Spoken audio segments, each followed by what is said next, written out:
ने दावा किया है कि इस जंग का तेल की कीमतों पर कोई असर नहीं पड़ेगा। भारत सरकार ने बड़ा दावा किया है कि भारत में फिलहाल पेट्रोल और डीजल के दाम स्थिर ही रहेंगे, वो नहीं बढ़ेंगे। गैस कीमतों में उछाल था, वो मामूली बढ़ोतरी थी।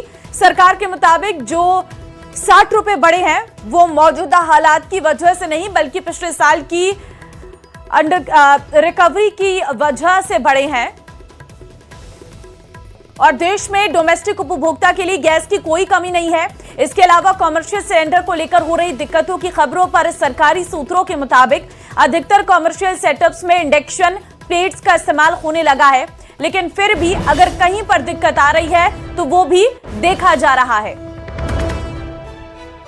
तो देखिए, इजराइल और ईरान के बीच में जो जंग चल रही है, इसको लेकर जो एलपीजी पर संकट की खबरें आ रही हैं, उसको लेकर स्पष्टीकरण यहां पर आया है सामने। पहले तो पेट्रोल और डीजल की कीमतों के बारे में जो सूत्र कह रहे हैं, उनका ये कहना है कि इसके दाम स्थिर रहेंगे।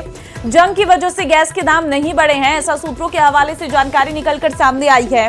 कमर्शियल सिलेंडर में इंडक्शन की वजह से समस्या है, ये जानकारी इस वक्त सूत्रों के हवाले से निकलकर सामने आई है।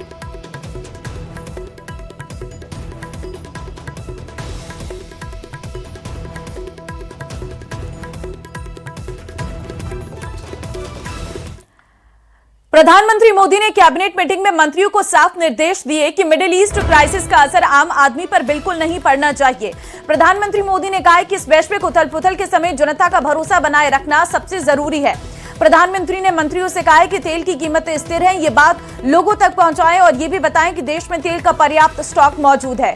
प्रधानमंत्री ने यह भी कहा है कि भारत ने सप्लाई चेन मैनेजमेंट सिस्टम पर इस संकट को ध्यान में रखकर तैयार किया है, इसे भी जनता तक पहुंचाया जाए।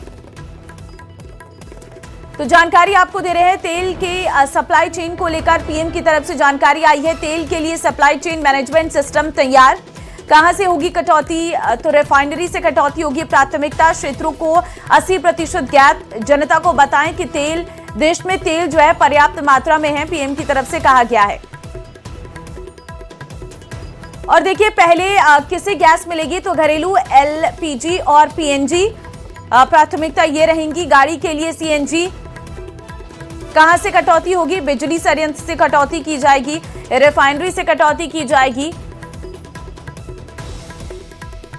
आम जनता को कोई तकलीफ नहीं होनी चाहिए, ये प्रधानमंत्री ने स्पष्ट कर दिया है। आम आदमी पर जंग का कोई असर नहीं होगा।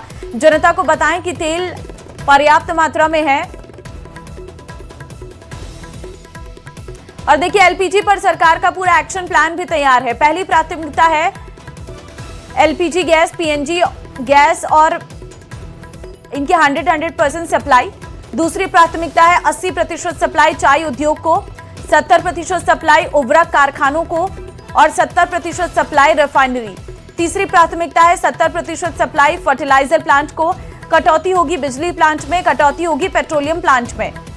तो वहीं पहले किसे मिलेगी गैस और कहां से होगी कटौती, ये भी आपको बता रहे हैं। देखिए, घरेलू एलपीजी और पीएनजी, पेट्रोलियम प्लांट, गाड़ी के लिए सीएनजी, बिजली संयंत्र, चाय उद्योग, रिफाइनरी, शहरी गैस वितरण प्राथमिकता क्षेत्रों को 80% गैस, उर्वरक कारखाने, उर्वरक संयंत्रों को 70% गैस।